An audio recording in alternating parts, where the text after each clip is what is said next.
If that dog starts howling at that shed one more time, I swear I'm sleeping in the truck. That was the first thing I ever said about Murphy. Not proud of it. Just being honest. Back then, I didn't know what kind of heart that old dog carried, or what he'd seen. All I knew was that he wasn't mine, he wasn't quiet, and he sure as heck wasn't going to let me forget the shed existed. I'd just moved to Maple Hill, a little town tucked between cornfields and country roads in Illinois. I'd rented the old Roscoe place, one of those weather-worn farmhouses with sagging porches and creaky floors, the kind of place you tell yourself has charm while brushing spiders off the walls. It was cheap, and that's all I could afford after leaving everything behind in Cincinnati. Divorce has a funny way of clearing out your bank account and your weekends. Murphy came with the place, sort of. He wasn't listed in the rental agreement, but the landlord, Ed Roscoe's niece, Tracy, had said, "Oh, and there's a dog. Don't worry, he's old, mostly keeps to himself. Doesn't bite." Didn't bite? Maybe. But he did howl. He wasn't exactly a pretty sight. Gray around the muzzle, patchy fur like he'd been in one too many fights with raccoons, and a limp in his back leg that made you wince when he walked. But there was something about him. He had those tired, copper-colored eyes that seemed like they knew more than they let on. The shed, now, that was another story. Tucked in the back corner of the overgrown yard, it was made of dark wood that looked nearly black with age. One side leaned hard to the left, and the padlock on the door was rusted but solid. I didn't think much of it at first. Every farmhouse has a haunted shed, right? But Murphy wouldn't let it go. Every night, around dusk, he'd limp out to the edge of the yard and sit in front of the shed. Then he'd start. Low at first, just a whimper, like a whisper he was afraid to say out loud. Then the howling would come. Long, mournful cries that didn't sound angry or scared, just heartbroken, like he was calling for something or someone. The neighbors didn't seem to mind. "That dog's been doing that since Ed died," one of them said while picking tomatoes. "We all got used to it. Guess he's grieving." But it didn't feel like grief to me. It felt like warning. By the end of the first week, I'd started putting in earplugs. By the end of the second, I was seriously considering asking Tracy if the dog could be relocated. But something stopped me. Maybe it was the way Murphy always looked at me after he howled, like he wanted me to understand, like he was asking me for help. I finally decided to take a closer look. One Saturday morning, after another sleepless night of howling, I walked out to the shed with a crowbar and a mug of black coffee. Murphy watched from the porch, tail twitching. The padlock didn't come off easy. Took a good 10 minutes of prying and muttering before it gave way with a snap that echoed across the yard. I hesitated a second before pulling the doors open, half expecting raccoons, or worse. But there was nothing. Just a thick, musty smell and dust motes dancing in the sunlight that filtered through a hole in the roof. Inside were a few old tools, a broken lawn chair, and a stack of wooden crates. I stepped inside, the floorboards creaking under my boots. Murphy padded up behind me and let out a low growl. Not at me, at the back corner of the shed. I turned. There was a small hatch in the floor, like a root cellar door, barely noticeable beneath a layer of grime. I looked at Murphy. He whined. I opened it. There was a ladder, old but sturdy. I climbed down a few steps, then froze. The air was cooler down there, and damp. I flicked on the flashlight from my phone. A single wooden box sat in the center of the space. I stepped off the ladder and walked over. The box was about the size of a large cooler, unmarked, dusty. Murphy stood at the edge of the hatch, silent now, ears perked. I opened the box. Inside was a pile of papers, a faded collar, and a plastic bag containing what looked like a roll of old film. The collar had a name tag, Daisy. Murphy let out one long, low howl that raised the hairs on the back of my neck. I brought the contents up to the house and laid them out on the kitchen table. Most of the papers were handwritten notes, dated almost 20 years ago. Some were letters. A few were drawings, childlike sketches of a girl with a dog. The film roll had a date on it, August 2003. I didn't have a way to develop it, but I knew who might. There was a little photography shop on Main Street that still did old film, run by a quiet man named Earl who looked like he hadn't smiled since Nixon resigned. "Sure," he said, taking the film carefully. "Come back Tuesday." Murphy and I walked back to the truck. For the first time since I'd moved in, he didn't limp. His steps were steady, almost eager. That night, he didn't howl. Tuesday couldn't come fast enough. Earl handed me the envelope without a word. Inside were 6 developed photos. I flipped through them, heart racing. The first was of a little girl with curly hair, maybe 7 or 8, holding a golden retriever puppy. The second showed the girl a bit older, around 10, standing in the yard in front of the shed. The dog was next to her. The third made my stomach drop. The girl was crying, the dog gone. In the background, you could see a man, face unclear, standing near the shed. The fourth was completely dark. The fifth showed the inside of the shed, the hatch clearly visible. The last one was just the dog, Murphy, looking straight into the camera. I sat there staring at that photo for a long time. I didn't sleep that night, not because of howling, Murphy was quiet, but because something was rattling in my chest. Some sense that whatever had happened here wasn't finished. I started reading the letters. Most were written in a child's handwriting. One name kept popping up, Daisy. A few were addressed to her. Others talked about her. "Dear Daisy, I miss you every day. I still hear you barking. I hope you're happy now. Love, Lacy." There was a note from Ed Roscoe, dated years later, scrawled in shaking handwriting. "I never forgave myself. She begged me to let her keep the dog. Said Daisy was her best friend. I told her it was just a dog." After the accident, I buried the collar and the memories, but Murphy wouldn't stop crying. There was no accident report in the pile, no official record, just guilt scribbled in the margins of a life. I called the vet the next day. I wanted Murphy looked over. He wasn't mine, but I felt responsible now, and if he was carrying around pain this deep, I wanted to know if it had left more than emotional scars. Dr. Helen Carter, local vet and longtime animal whisperer, gave Murphy a long exam. She was gentle with him, cooing softly as she checked his joints, teeth, heart. "He's old," she said finally. "But strong. Been through a lot, though. You can tell." I showed her the collar. Her eyes widened. Daisy Roscoe. I remember that name. That was years ago. Poor little thing. Whole town felt it. But the story just disappeared. Family moved away. Ed never talked about it. Said the dog ran off. But we never saw her again. I told her about the shed. She stared at me a long moment, then asked, "Do you still have the photos?" I handed them over. She flipped through them slowly. When she got to the last one, she gasped. Then she picked up her phone. "I think you need to call the sheriff," she said, "and maybe the local news."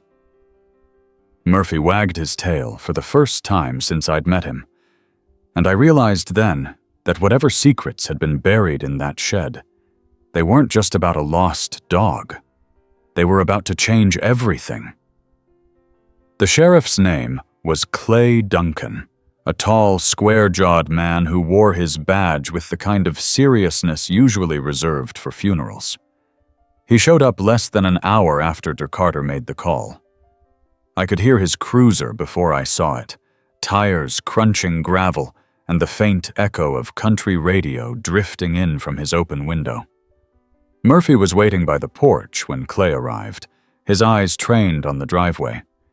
He didn't bark, just watched, the way he always did. Clay stepped out, took one look at the dog, then at me. "You're the guy in the Roscoe house?" "Yeah, name's Tom Ridley." He offered a brief handshake. "Dr. Carter called me, said you found something worth looking into." I led him inside and spread the photos and papers across the kitchen table.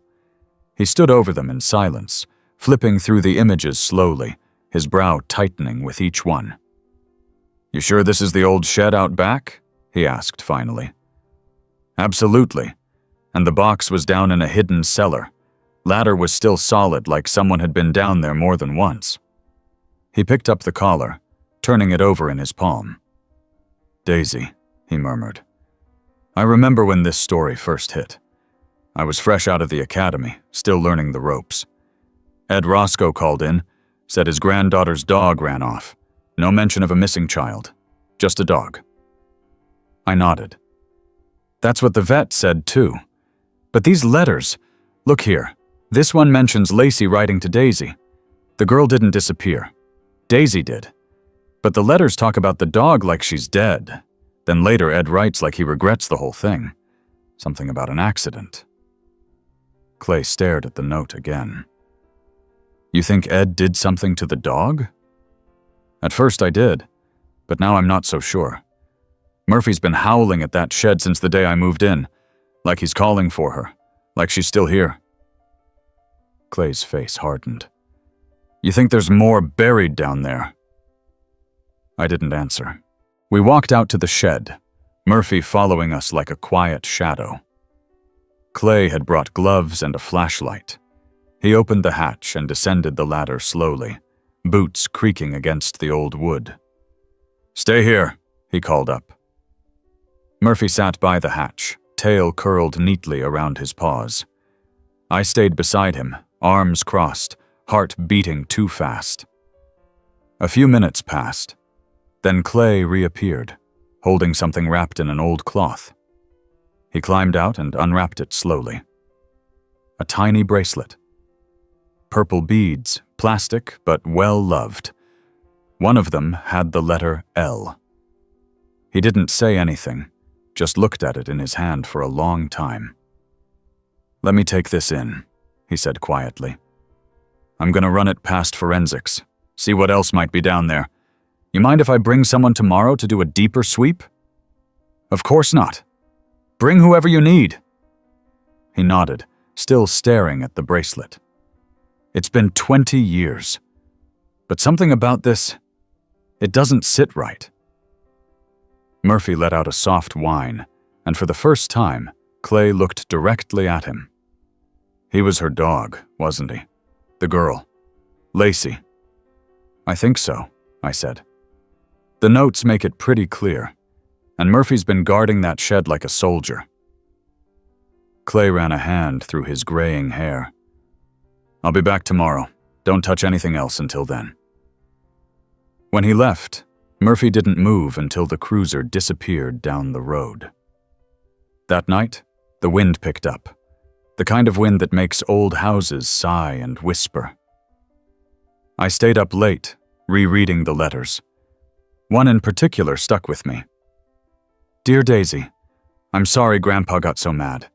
I didn't mean to yell. You were just trying to protect me. I know it wasn't your fault. I promise I'll find a way to make it right. I'll tell someone. I will. Love, Lacy." It chilled me. Not because of the words, but because of what they implied. That something had happened. Something Daisy tried to stop. The next morning, Clay showed up with a woman from the state police named Jessica Lanham. She wore jeans, a plain jacket, and a badge clipped to her hip. Her hair was tied back, her face unreadable. "You're the one who found the letters?" she asked me. I nodded and showed her the box. She flipped through the contents quickly, then turned to Clay. "This reads like a case that never got opened. You sure there was never a missing persons report?" "Nothing I could find. Ed said the dog ran off, said the girl moved to Ohio with her mother. But no official record, no file." She raised an eyebrow. "And you believed him?" Clay shrugged. "Small town. You trust your neighbors." She shook her head, then turned to me. "Show me the hatch." We went back to the shed. Murphy was already there, tail still. Jessica went down without hesitation, flashlight sweeping across the dark. After a few minutes, she called up. "We're gonna need to cordon this off. There's more than just old boxes down here. I want a cadaver dog, ground radar, the works." Clay looked stricken.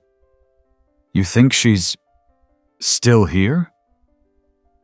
"I think this shed's hiding more than lost pets and secrets, and I want to find out why." The next 2 days were a blur. Police tape went up. Cars lined the drive. A team came in with equipment I'd only ever seen on TV.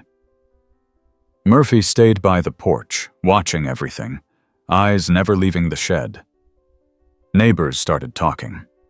Most of them hadn't seen that many flashing lights since the 4th of July parade got rained out in 2012. "What's going on back there, Tom?" asked Mrs. Platt, a kindly widow from across the road. "Just following up on something the previous owner left behind," I said. "Should be cleared up soon." She squinted at me. "That dog of yours seems to think it's important."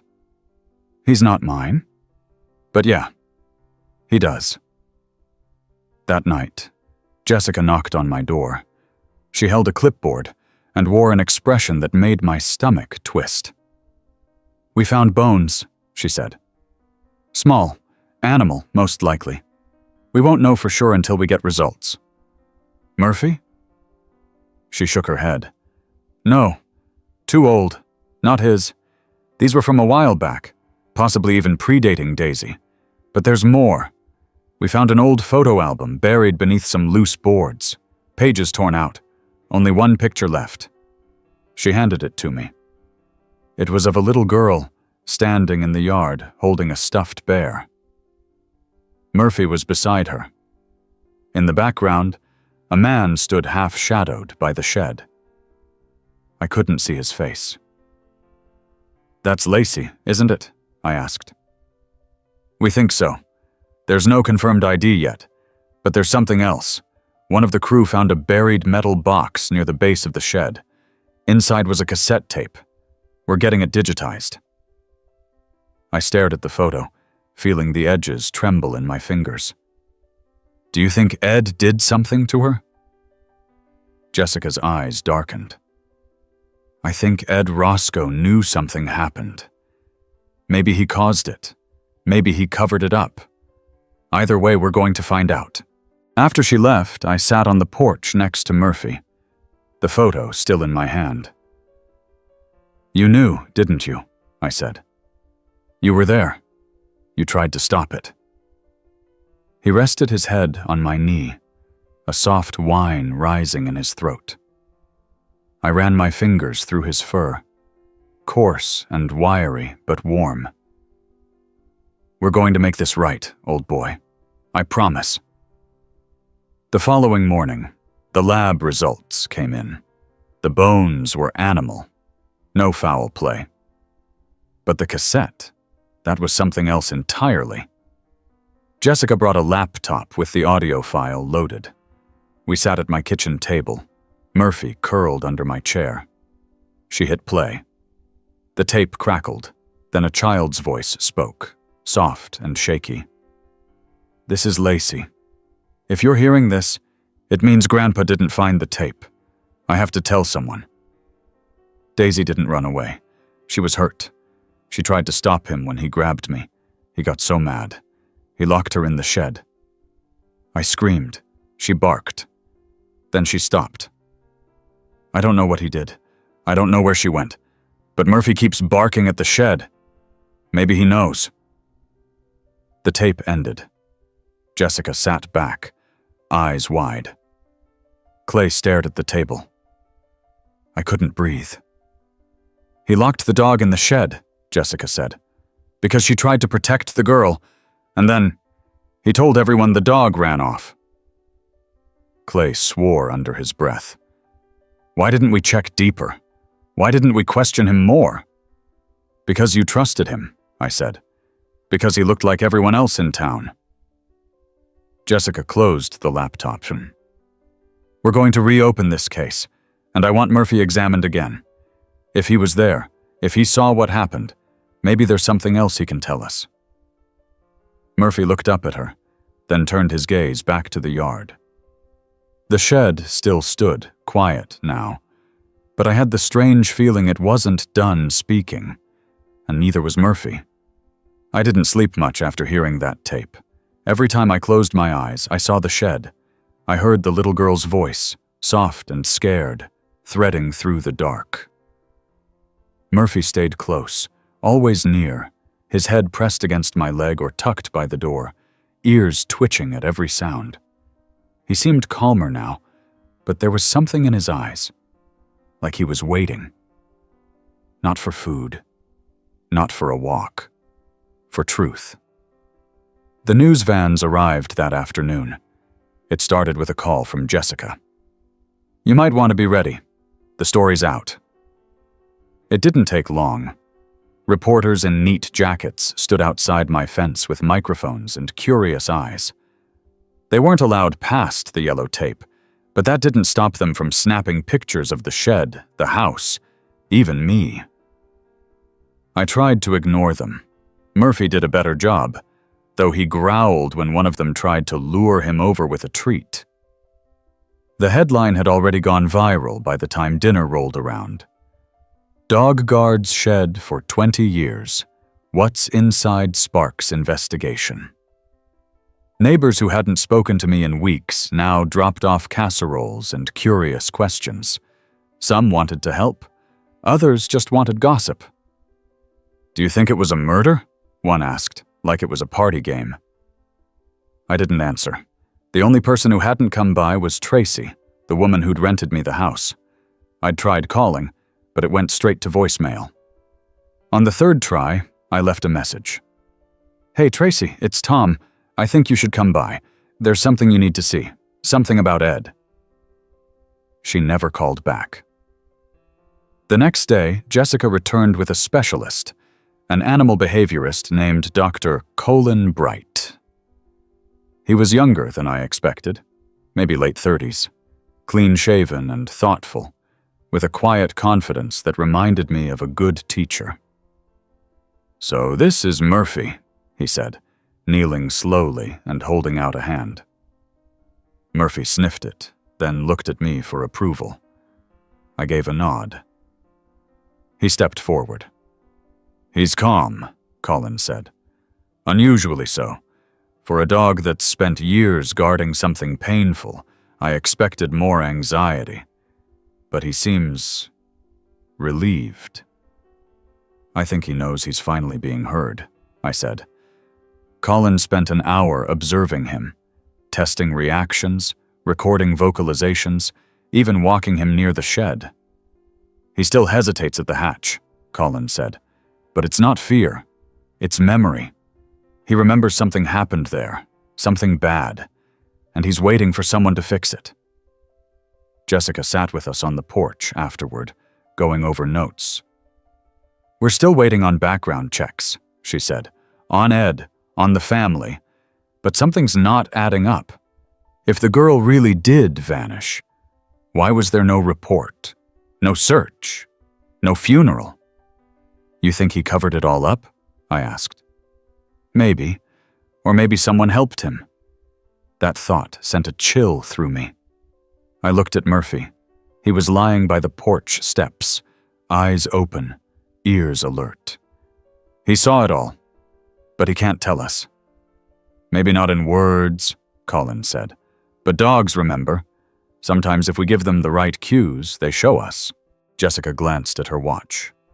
We're going to be bringing in ground radar tomorrow. Start scanning for disturbances beneath the shed and the yard. You think something's buried out there? I asked. I think we owe it to Lacy and Daisy to find out. That night, it rained.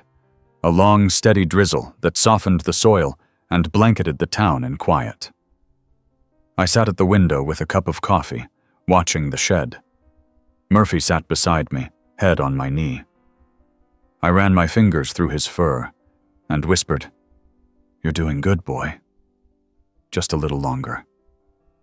The following morning, the radar team arrived. Murphy watched from the porch as the crew set up their equipment, dragging cords and sensors across the yard like something out of a crime show. The shed became the center of attention once again. Jessica paced beside me, clipboard in hand. We'll start shallow, work our way down. If there's anything buried here, we'll find it. Murphy didn't move for hours, not even when someone dropped a sandwich. His eyes were fixed on the ground beneath the shed. Then, just after noon, one of the techs called out, "We've got a hit!" Everyone gathered around the monitor. Jessica leaned in, nodding slowly. "That's a void. Not natural. Could be an old storage pit. Or a grave." They marked the spot and began digging. Carefully, layer by layer, scraping back soil like peeling away secrets. 2 feet down, the shovel hit something solid.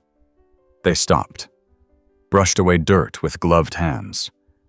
It was a wooden box. Cracked, weathered, sealed shut with nails. No markings. Jessica knelt, glancing at me. "You okay if we open it here?" I nodded. They pried it open slowly. Inside were bones. Small, delicate. Animal, but not just one set.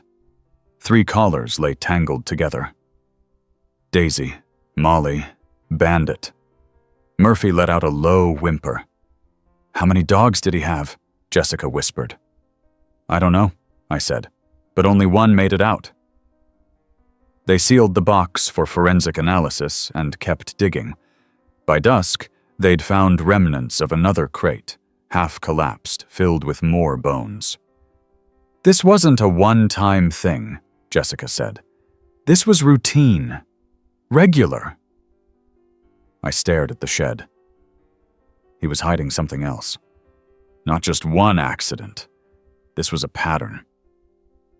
Colin returned that evening, his face pale after reviewing the photos. Murphy didn't just guard this place out of grief. He guarded it out of duty. He saw what happened to his pack. He stayed so no one else would disappear.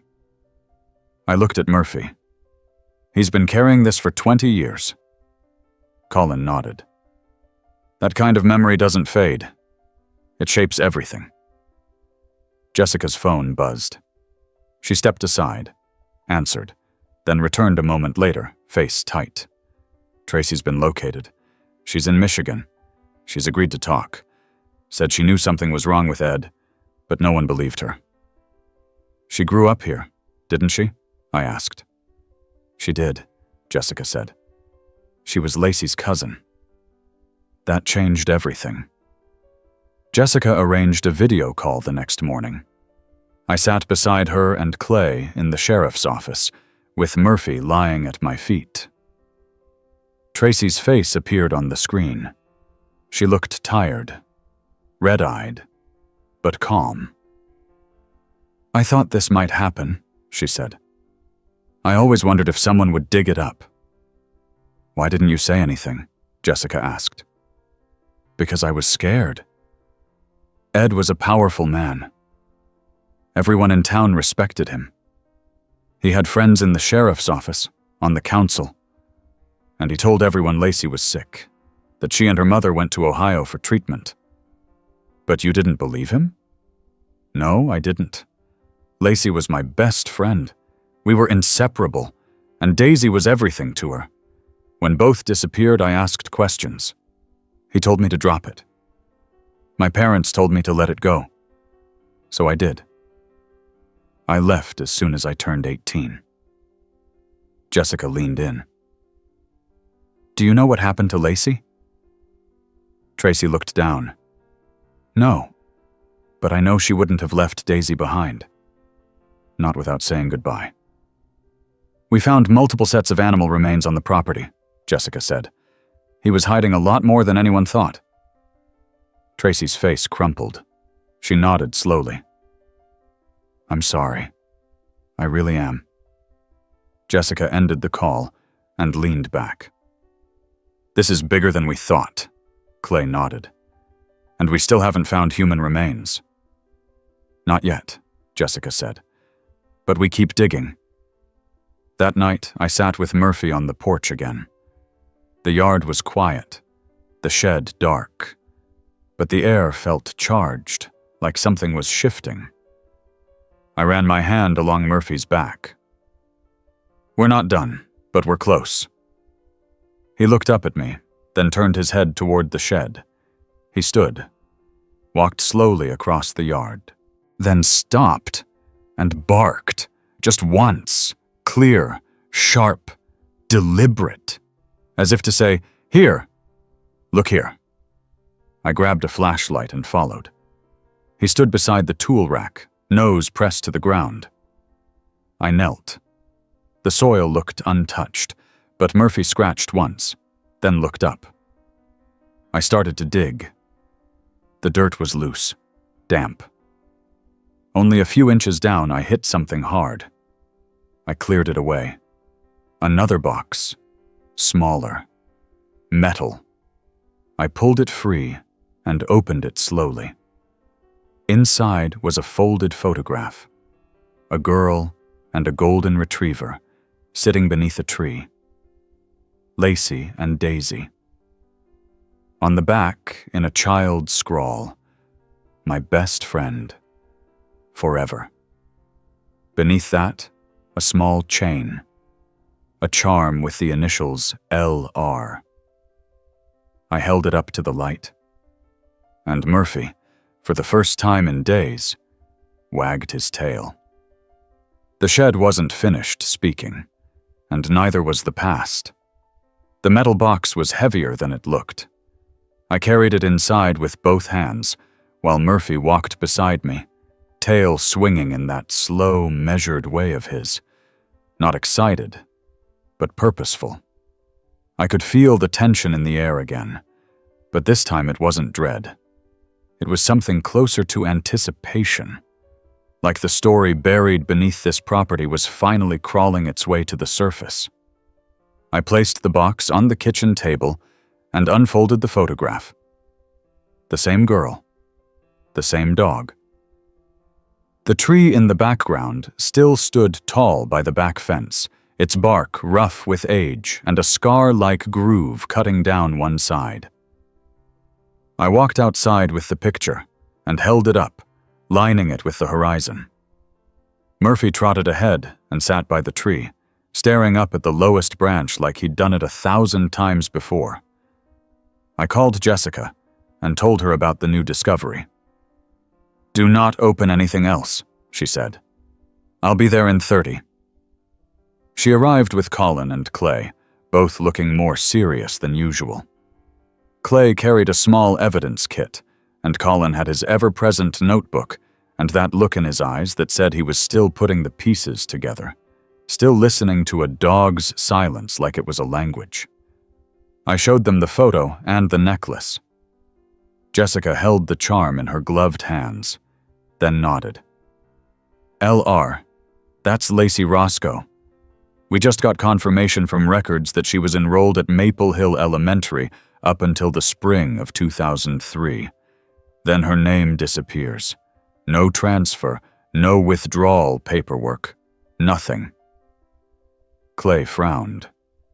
"So she didn't move to Ohio?" "Not officially. And her mother's never been found. No address, no forwarding records. It's like they vanished." I pointed at the tree. "That's the one in the photo." Murphy sat beneath it like he knew what it meant. Jessica motioned to the forensics team that had followed her in a second SUV. "Let's scan the base of the tree. If he's guiding us, we'd be fools not to follow." They moved quickly. Ground-penetrating radar swept around the roots, and within minutes, one of the techs raised a hand. "There's something here. Not as deep as before. Might be a time capsule or a small box." They dug carefully, scraping away soil in layers until a small metal container appeared. It was rusted shut, the edges flaking with age. Jessica opened it with a flat tool. Inside were several sheets of folded paper, a tiny stuffed bear, and a worn key. She opened the first page and read silently. "It's another letter, from Lacy, addressed to Daisy. Looks like she wrote it just days before she vanished." She passed it to me, and I read, "Dear Daisy, if you find this, it means Murphy is still watching. I hope he kept you safe. I don't know if I'll ever get out. Grandpa says we have to stay in the cellar because the sickness is still out there, but I don't believe him. He gets angry when I ask. I think he did something bad. I hear him at night, talking to himself.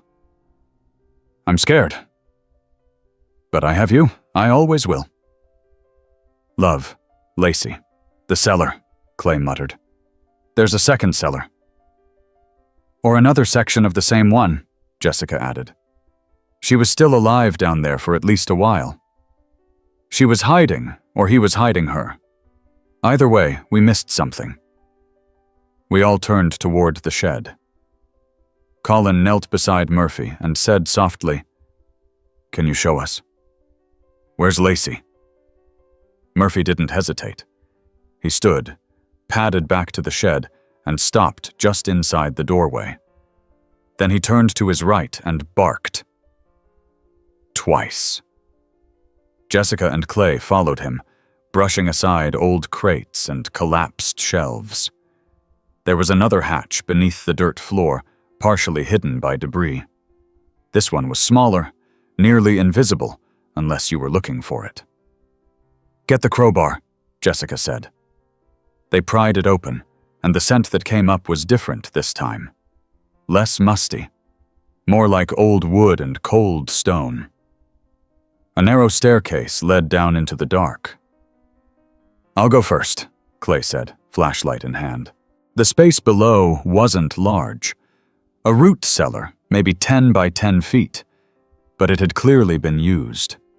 There was a cot in the corner, a broken lamp, and torn blankets scattered across the floor. On one wall, faint markings were scratched into the brick. Tallies. Dozens of them.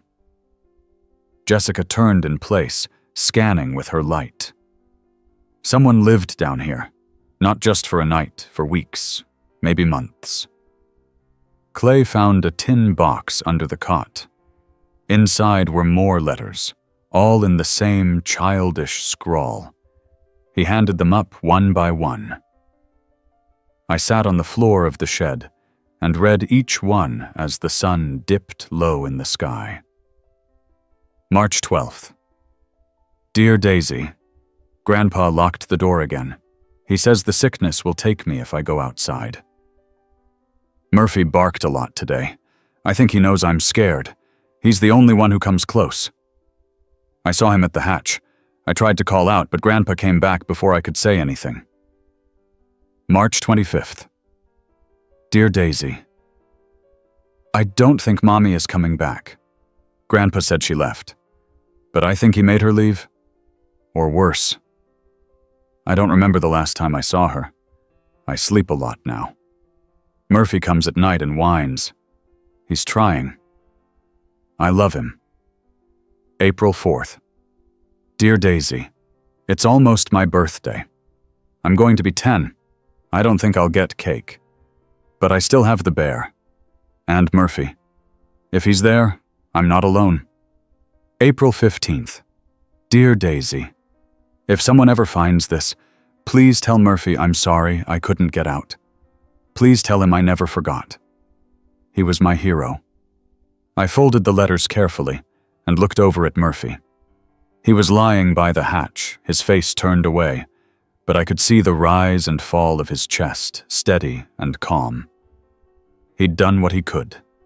He'd kept watch.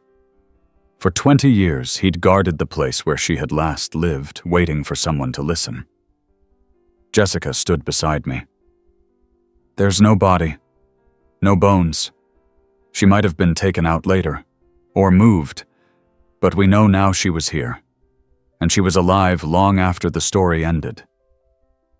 Colin nodded slowly, and Murphy knew. He never forgot, I said.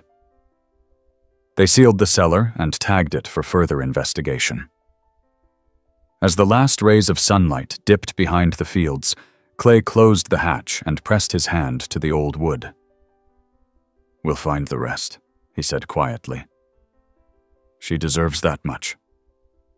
That night, I gave Murphy a new blanket and let him sleep beside the bed.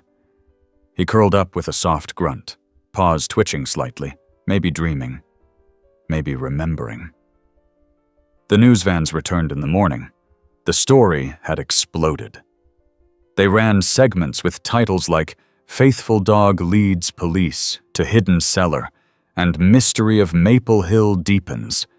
Did this dog solve a 2-decade disappearance? Murphy didn't seem to care. He took everything in stride, content to lie in the shade or watch the horizon. But I noticed something new. He started wagging his tail more, started eating a little better, like some weight had finally started to lift. Colin stopped by again that afternoon. He sat on the porch with Murphy, feeding him small bits of apple and watching the clouds. He's not just healing, Colin said. He's guiding you. There's still something here. I don't think he's finished. Neither are we, I replied. That evening, I walked the property again with Murphy. We passed the tree, the spot where the box was buried, the now covered hatch in the shed. And then Murphy stopped, by the edge of the property, where the fence met the woods. He sniffed the air, then looked up at me and whined. "What is it, boy?" He pawed at the ground near a half-rotted stump, then circled, sniffing again. I crouched and brushed away leaves and old grass. Something glinted beneath the surface. I dug with my hands until I found it. A small pendant. A locket. I opened it. Inside was a photo. Lacy and her mother. I turned to Murphy. She was here too. Jessica arrived an hour later. I showed her the locket. She stared at it a long time. If the mother was buried out here, he covered up more than anyone imagined. They began another search in the morning, expanding the radius, bringing in more radar, more dogs. Murphy sat by my side as the crews moved through the trees. One of them shouted, "We've got something!" They marked the spot, dug carefully, and unearthed what appeared to be a shallow grave. Bones. Fabric. A silver bracelet engraved with the name Kara. Jessica exhaled slowly. Her mother. We found her. Murphy stood and let out a single, sharp bark. He had led us this far. And I could tell. He still wasn't done. The coroner's van left just after sunset, taillights disappearing down the gravel road like distant fireflies. The crews packed up, the lights were powered down, and the property finally went still again. Murphy lay beside me on the porch, his head resting across his front paws, eyes watching the horizon like always. But something was different in his stillness. There was less tension, less weight in his body. He hadn't howled in days. Jessica stayed behind with Colin. They sat across from me at the porch table while I poured coffee into mismatched mugs. The light was low, the air warm with late spring.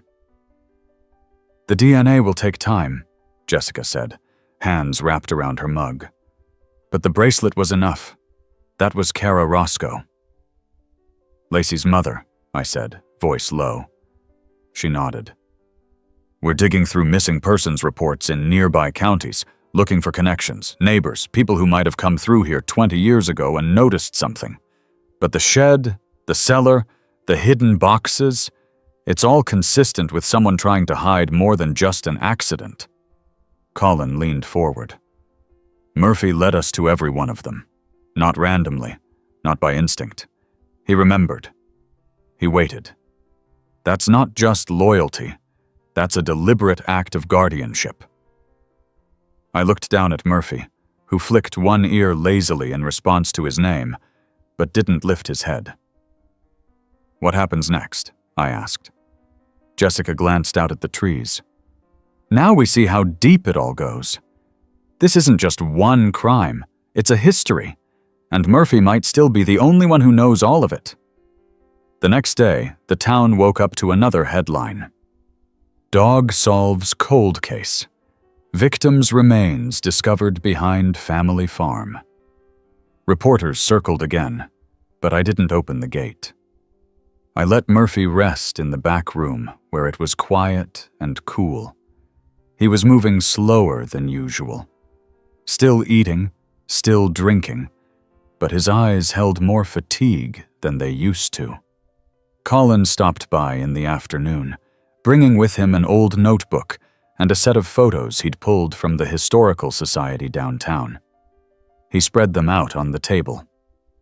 "This was the farm in 1987, he said, pointing at one aerial photo. "Look, there was a second structure back here, near the woods. It's not there anymore." "A shed?" I asked. "Too big. Looks more like a small barn, or maybe a guest cabin. The records say it was torn down in the early 2000s, right before Lacy disappeared." I leaned in. "You think something happened there?" "I think Murphy knows." We walked out to the edge of the property, where the tree line thickened and wild grass had grown in patchy tufts. Murphy followed, slow but alert. Colin knelt and pointed to the ground. "There, foundation stones. Looks like a footprint of the old structure." Murphy walked across the stones, paused in the center, and sat down. He didn't bark, didn't whine, just sat there, looking up at me. I turned to Colin. "He's telling us again."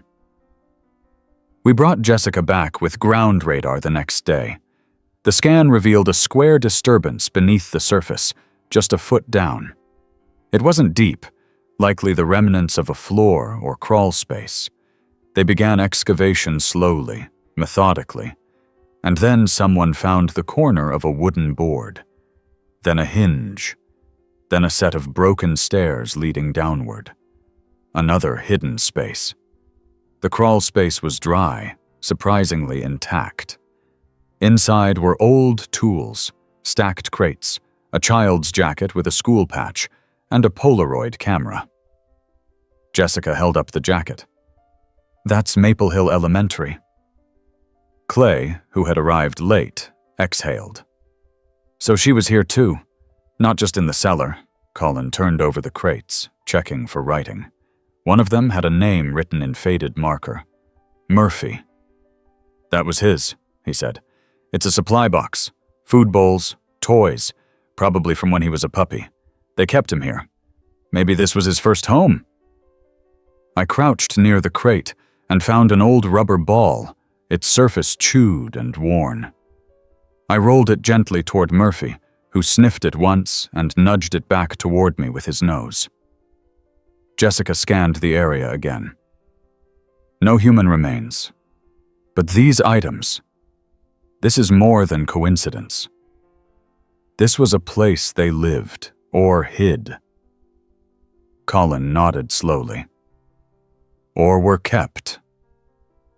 The weight of that hit all of us at once. We closed the crawl space for the night and marked it for further examination.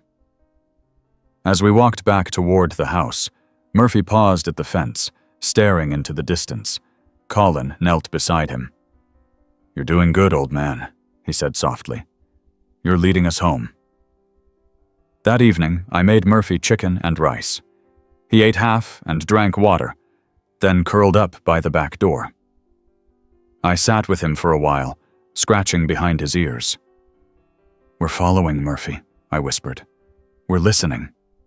Just keep showing us." The next morning, Tracy returned to town. Jessica invited her to the station to go over photos, letters, anything she could recognize. I offered to bring Murphy, but Tracy asked to come to the house instead. She arrived around noon, her hands shaking slightly, a faded photo album clutched to her chest. "I can't stay long," she said, "but I needed to see it. I needed to see him." Murphy approached her slowly, tail low, eyes cautious. She knelt and held out her hand. "Hey there," she whispered. "You remember me, don't you? I was the one who used to sneak you bacon under the table." Murphy sniffed her fingers, then leaned his head into her palm. Her eyes filled with tears. "I should have come back sooner," she said. "I should have tried harder." I helped her carry the photo album inside. We sat at the kitchen table while she flipped through the pages. "That's Lacy," she said, pointing at a snapshot. "She was 9 there. Daisy was just a puppy. Grandpa said she was too rough with her, but that wasn't true. Lacy was the kindest person I ever knew." She turned another page. "This is the cabin that used to stand out near the woods. Grandpa used it for storage. He didn't like us going near it.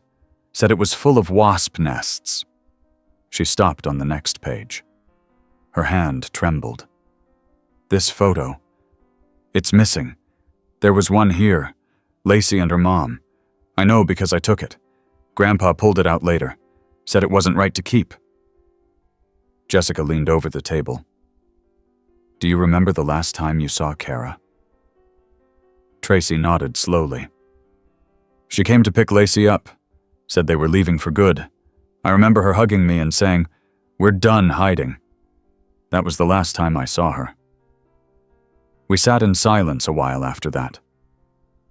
Murphy lay by Tracy's feet, eyes closed. "He loved her," she said. "Loved both of them. And when they were gone, he stayed. Waiting." She left the album with us, said she'd return again soon. After she left, I flipped back through the album, noting places, names, tiny details. One photo caught my eye. Lacy standing with her mother and Ed, all three smiling. But Ed's hand gripped her shoulder too tightly, and Lacy's smile didn't reach her eyes. I placed the album back on the shelf and stepped outside. Murphy followed, padding behind me until we reached the edge of the property again. He paused by the trees and barked. Twice. I looked down. Another patch of disturbed soil. Subtle. Overgrown. But Murphy had found it. I called Jessica immediately. She arrived within the hour. They brought the tools, cleared the area, and began digging. 3 feet down, they hit a tarp.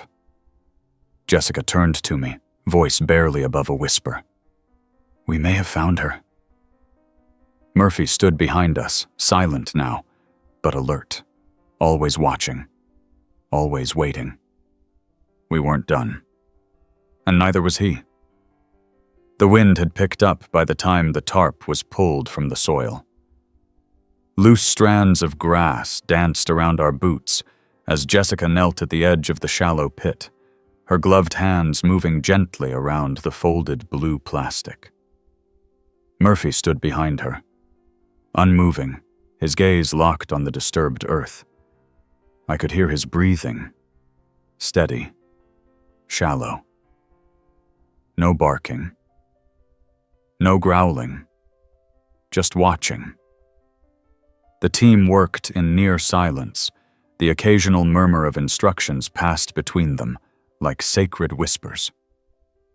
Colin stood off to the side, clipboard in hand, occasionally jotting notes as if he were afraid the sounds of pen on paper might disrespect the weight of the moment.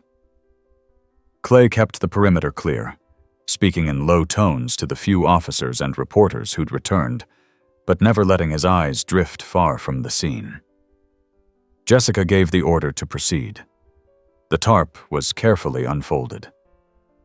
Inside, wrapped in a worn blanket that had long since faded from its original color, was what we had all feared. Human remains. Small, fragile, laced with the suggestion of a young life cut short. "She's our size estimate for Lacy," Jessica said. "This is the right location. The time frame fits." Murphy let out a soft, breathy whine. Not a sound of pain. Something quieter. Resignation, maybe. A confirmation. Colin stepped forward, kneeling beside him. "It's her, isn't it, boy? You brought us here for her." Murphy turned his head slightly toward Colin, but didn't move otherwise. His tail lay still across the grass, like a flag finally set down. I didn't speak. I couldn't. My hands were clenched at my sides, my heart thudding in my chest like it wanted to flee my ribs. I watched Jessica place a small, weathered bracelet beside the remains, a match to the one we'd found in Lacy's letters, carved with the same uneven initials. LR. "We'll get a positive ID through dental and DNA," she said, rising slowly. "But this is her." They cleared the area, sealing the evidence carefully, treating the moment with reverence. It wasn't just another case to them now. It hadn't been for a while. Murphy followed me back to the house that evening, his steps slow, deliberate. He paused by the porch stairs, looked back once toward the tree line, then stepped inside. For the first time in weeks, he didn't lie by the door. He settled at the foot of my recliner and exhaled with a long, steady breath. It was a sound I hadn't heard from him yet. A true rest. Jessica called 2 hours later. "We found something else wrapped in the blanket, a tin whistle, handmade. It matches one in a photo Tracy gave us. Lacy used to carry it around on a string like a necklace." I sat back in the chair, Murphy curled beside me, the old floor creaking under our weight. I didn't reply right away. "She used to play it for Murphy," I said at last. "In one of her letters, she said he'd come running every time she blew that whistle." Jessica's voice softened. "She never stopped calling for him. And he never stopped coming." The next day, the forensics team packed up. The shed was still cordoned off, the property now legally part of an active investigation. But things were quieter. There were fewer trucks, fewer flashing lights. Just silence. And memory. Colin came by with a binder of documents he'd gathered from City Hall archives, court filings, old news clippings. He laid them out across the dining room table while Murphy rested in a patch of sunlight nearby.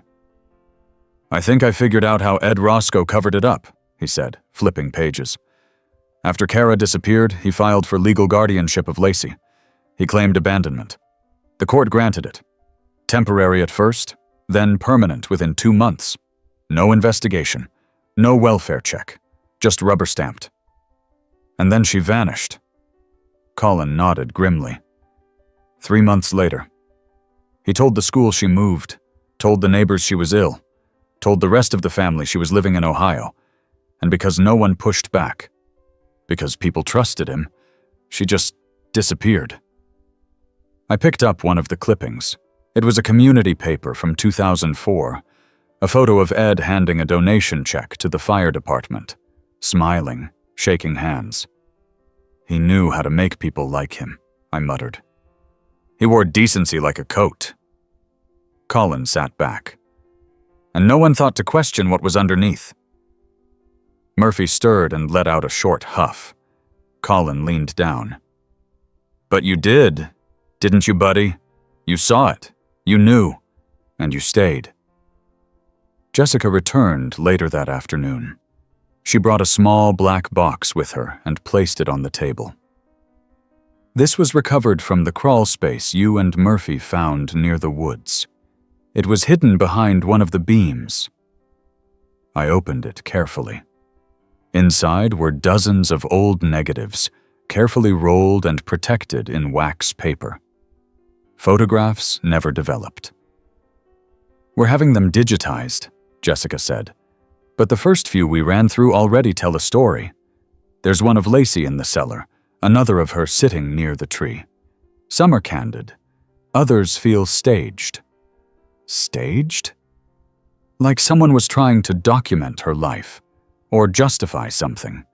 We're not sure yet. She slid a printed photo across the table.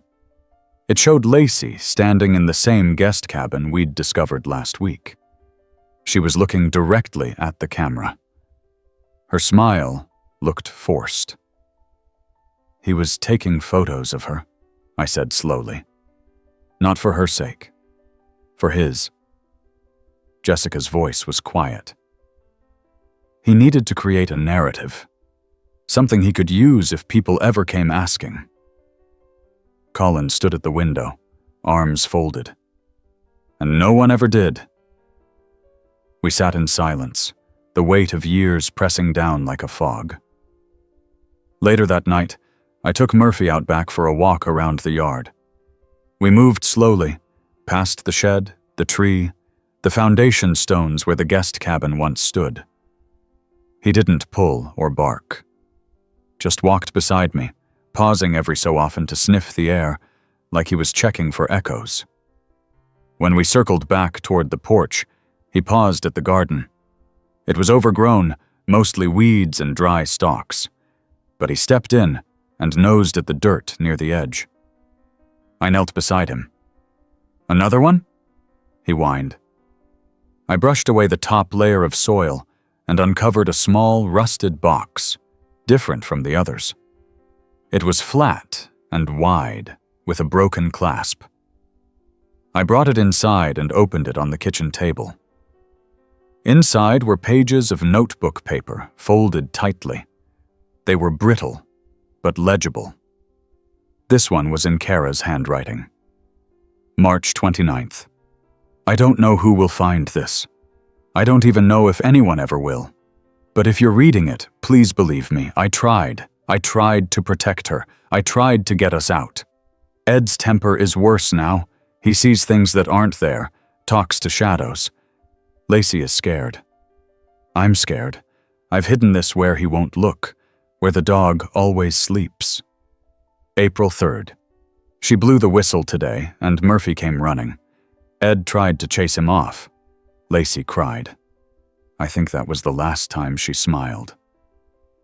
I packed a bag. I'm going to try to leave tomorrow night. April 4th. He found the bag. He yelled.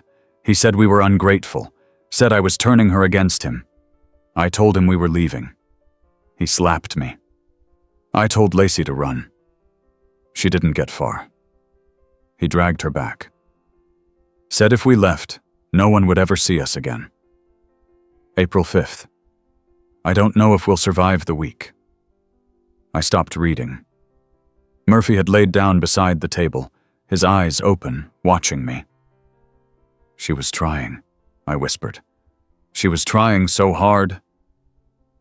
The rest of the letters were short, desperate, fragmented. Then they stopped entirely. Jessica read them the next day and had to excuse herself halfway through. This isn't just abuse, she said after returning. This was isolation, control, psychological torture. He created a prison no one could see. Colin placed a hand on the letters. And Murphy watched it happen, every day, for years. Until he couldn't anymore, I added. Until he decided to stay. Not for Ed. For them.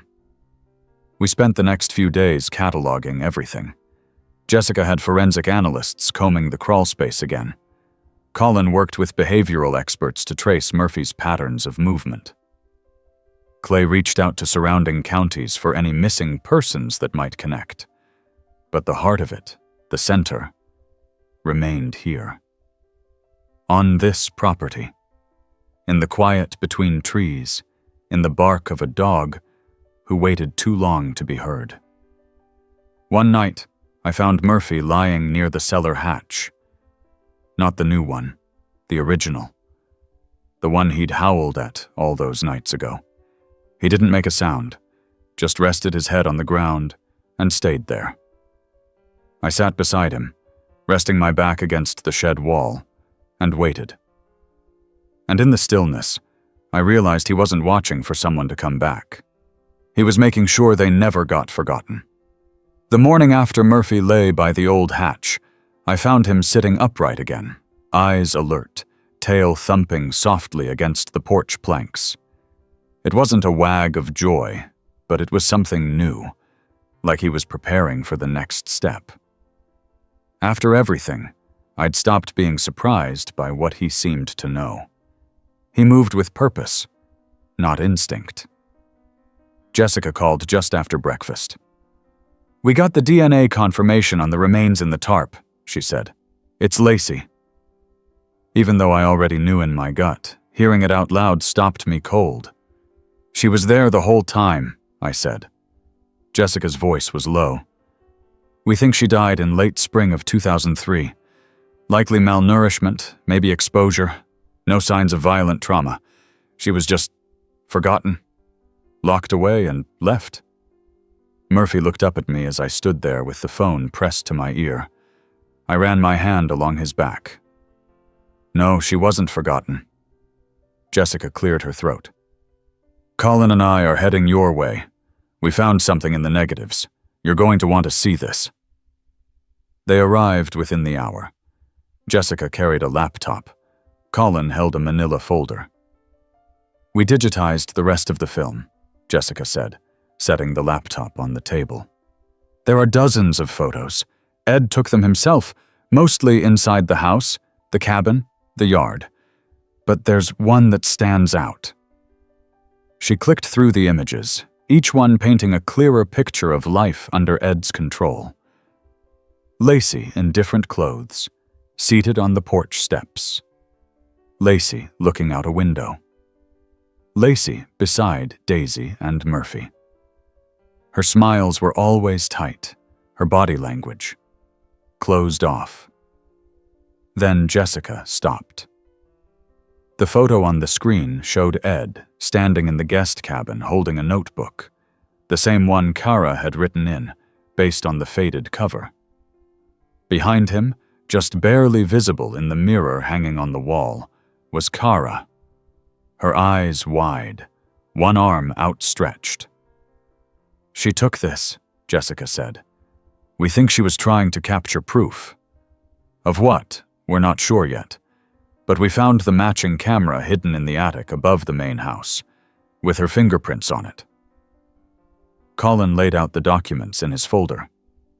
"We also recovered Ed's journal, or what's left of it. Burnt pages, fragments. He kept track of everything. Feeding schedules, weather, notes on Murphy's behavior." He flipped to a partially scorched page. "June 1st. Dog won't stop barking at the door. Kara won't stop crying. Thinking of building new box. One that locks from the outside." I looked at Murphy. He knew about all of it, and he stayed. "He tried to protect them," Colin said. "And when he couldn't, he guarded what was left." Jessica leaned in. "There's more." Tracy remembered something after reviewing the photo album again. She said there was a storage locker Ed paid for in town, one he kept even after selling the farm. "We checked with the facility. It's still active. Paid in advance through 2030. My breath caught. "He's been dead for over a decade." Jessica nodded. "Someone's been renewing it, either automatically or through a third party. We're going to open it today." "Murphy's coming," I said. They didn't argue. The storage unit was in a rundown facility on the edge of Maple Hill, surrounded by chain-link fences and faded advertisements for cheap boxes and last-minute moving supplies. Jessica signed the release forms, and the site manager led us down a long, narrow corridor that smelled like dust and rusted metal. The unit was number 17. Jessica undid the lock, while Colin held a camera at the ready. The door creaked open, revealing shelves stacked with labeled boxes, old trunks, a rocking chair covered in plastic, and 2 metal filing cabinets. Murphy stepped inside slowly, nose twitching. He paused at the back corner and let out a quiet, deliberate bark. Jessica moved to the cabinet he indicated. She opened the top drawer. Inside were dozens of folders, each labeled with a different name. She pulled one at random. Benny McClure, age 7, went missing in 1996. Colin's face paled. That's from 2 counties over. She pulled another. Kyle Daniels, missing 1994, and another. Brandon Ellis, gone in 1992. She looked at me. These are all missing children. We sifted through folder after folder, each one holding small notes, clipped newspaper articles, sometimes just scribbles. Didn't listen. Too loud. Liked the dog too much. Colin pulled out a box marked simply K. Inside were audio tapes. Handwritten labels read, Kara, Tuesday night. Kara crying. Lacy, argument. Jessica shook her head. He was documenting them, like he was cataloging his control. The back wall of the unit had a large wooden crate. We pried it open carefully.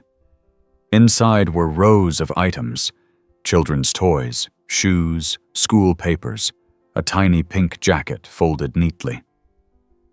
Jessica held up one of the shoes. We need to match these to case files. There may be more families who never knew what happened. Murphy sat by the crate, unmoving. Colin crouched beside him. You knew he did more than just hurt them.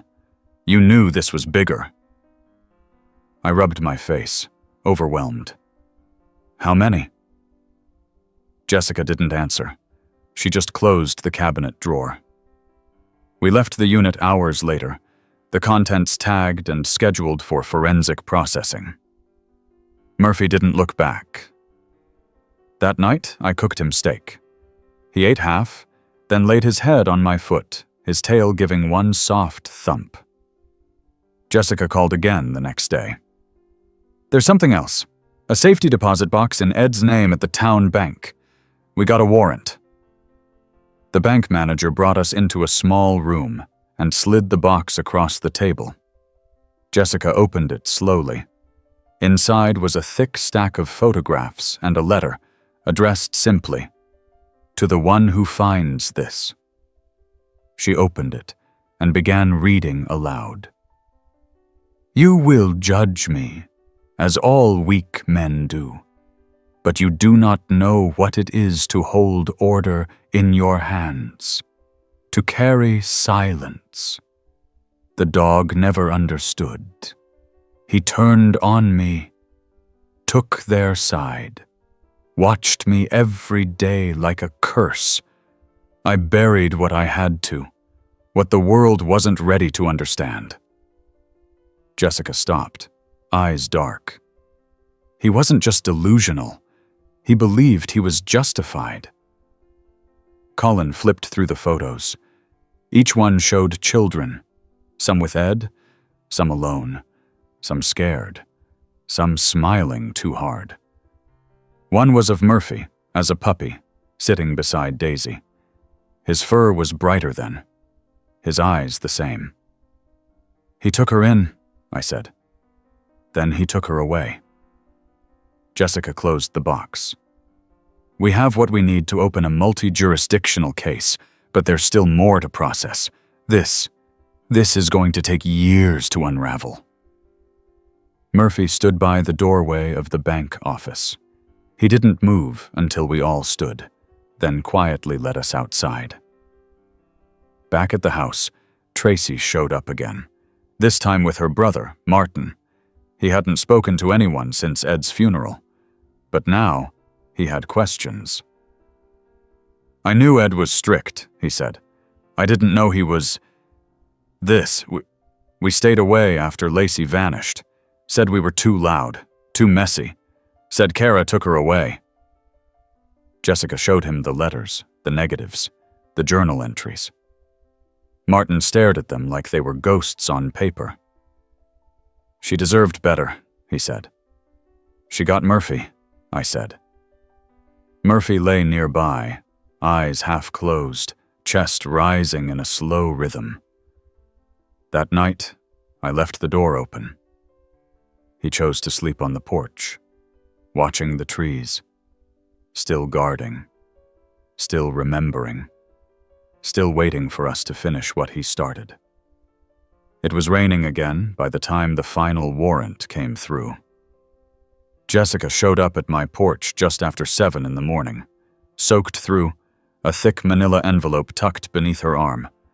Murphy was already waiting by the screen door, as if he knew she was coming. His eyes followed her movements with quiet focus, and when she stepped inside, he didn't bark. He just turned and padded to the center of the living room, then sat down. "I'm sorry to show up so early," she said, brushing wet strands of hair from her forehead. "But this couldn't wait. The last property Ed Roscoe owned. The hunting cabin upstate? We got the go-ahead." I nodded slowly. "I didn't know he had a cabin." "Neither did most people. It was bought under a different name, transferred through a shell company, but the financial trail led back to him, and the name on the documents was one he used years ago on job sites. E. Rowan. Same handwriting, same habits." Murphy let out a soft chuff. Jessica looked down at him, then back to me. "I want you both to come. Colin's already there. We think it's the last piece. It took us over 3 hours to get there." The rain followed us the entire way, sheeting against the windshield, soaking the dirt road that wound between thick pine trees. The woods were dense, the kind that swallowed sound. When we arrived, Colin was standing by the porch of a small log cabin, notebook in hand, his face drawn and serious. "Place hasn't been used in years," he said as we stepped out. "But it's not abandoned. There are fresh locks on the doors, tracks in the mud. Someone's been visiting. Recently." Murphy stepped forward immediately, nose to the ground. His gait had slowed over the past few days, but his direction was purposeful. He sniffed the base of the porch, then moved toward a tool shed behind the cabin. Jessica motioned to a deputy to follow him. "Let's clear the inside first." The cabin smelled of dust and old wood, but it was dry, preserved. A stone fireplace sat unused, bookshelves lined with faded manuals and camping guides. The furniture was basic, functional rather than comfortable. The back room had a cot, a small table, and a locked trunk at the foot of the bed. Colin opened it with a crowbar. Inside were ledgers, hand-bound notebooks, and a series of maps.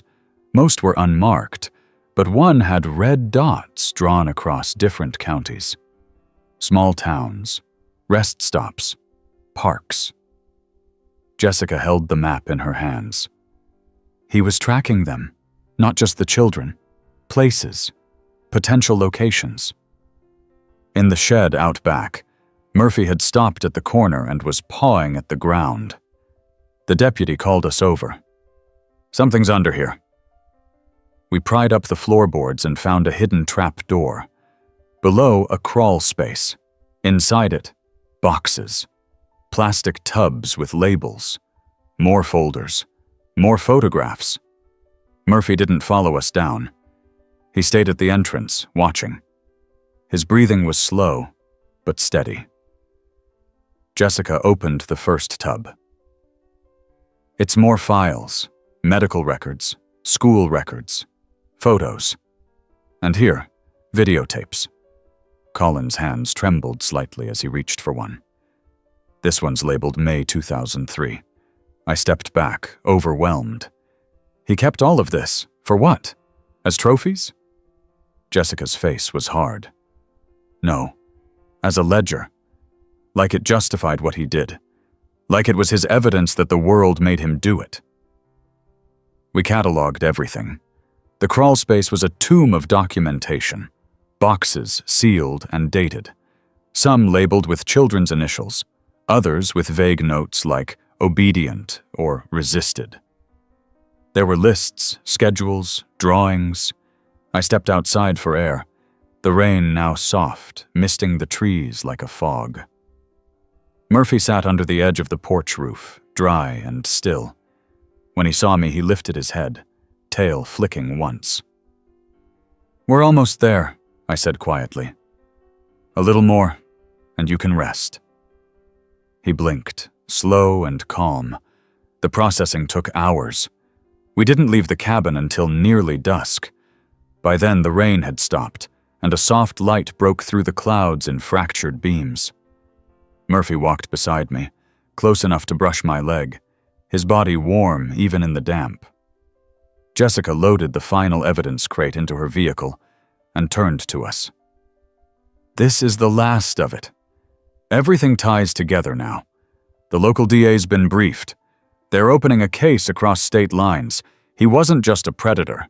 He was organized, intentional." I looked toward the woods. "What happens to the families?" "We notify them, one by one, with whatever dignity we can offer." "And Murphy?" Colin smiled faintly. "He'll be remembered as more than a witness. He's the reason any of this came out. He refused to let the story end in silence." We drove home in silence. Murphy lay across the back seat, his breathing slow, his eyes closed. But he wasn't sleeping. Not yet. Back at the house, the porch light flickered on as we pulled in. Murphy stepped out carefully and walked to the edge of the yard. He paused by the shed. Not the cellar. Not the tree. The shed. He barked. Once, I followed. Inside, the air was cool, the light golden. The hatch was still marked, the wood around it aged and soft. Murphy stepped down the ladder, one paw at a time. I followed, heart pounding. He walked to the far wall and stopped, then turned back to me.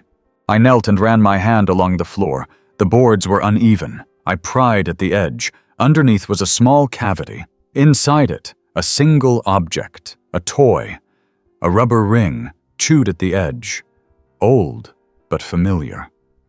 Murphy lowered his head and touched his nose to it. I brought it upstairs, set it on the table. Murphy sat beside me, then laid down, resting his chin beside the toy. Jessica stopped by an hour later. "He found something else?" she asked. I nodded.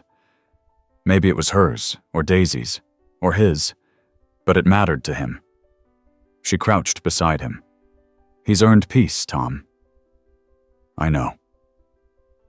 That night, Murphy didn't move from the spot beside the toy. In the morning, I woke early, made coffee, sat on the porch, and waited. Murphy was still there. Quiet, breathing lightly, eyes closed. When the sun rose, he stood, walked to the yard one last time. He sat beside the tree and watched the light. That was where he stayed, until his eyes closed again, gently, without sound, without fear. He didn't howl. He didn't cry. He just rested. And for the first time in years, the shed was silent. Not from grief, but because someone had finally listened.